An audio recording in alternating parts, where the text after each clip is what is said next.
As the war between Ukraine and Russia continues, Senator Lindsey Graham and Congressman Joe Wilson were at the University of South Carolina talking about the best way to handle the conflict. They joined the School of Law for a roundtable today. WSAV's Jason Raven was there and tells us what they believe needs to be done. Well, Senator Graham and Congressman Wilson both made it very clear that this conflict is with Vladimir Putin and not with the people of Russia.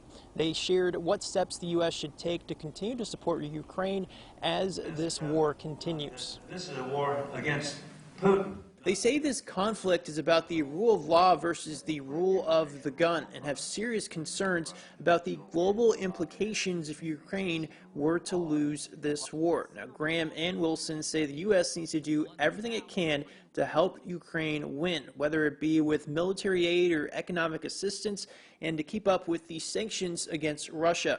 Now, Senator Graham is part of a bipartisan group of senators who introduced a resolution calling for an international investigation into possible war crimes committed by Vladimir Putin. The investigation is important.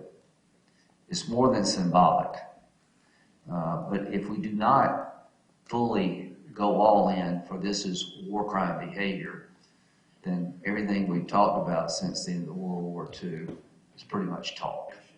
Both Senator Graham and Congressman Wilson say they want to avoid U.S. troops on the ground in Ukraine. But Graham says he would support a NATO no-fly zone over Ukraine under one condition. If he goes down the road of using chemical weapons against the Ukrainian people, that would be a larger war crime than being committed in front of us today.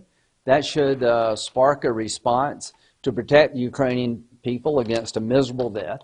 Congressman Wilson has also introduced a bill to establish a land lease program with Ukraine. This would help supply them with more military equipment from the U.S. He's also working on legislation that would offer asylum for any Russian soldiers who defect. They would be given immediate refugee status to the United States, and additionally, if they turn over equipment to the people of Ukraine, that they would be paid up to $100,000 based on the value of the equipment. Graham says if China were to give Russia any support, the U.S. and its allies should sanction Beijing.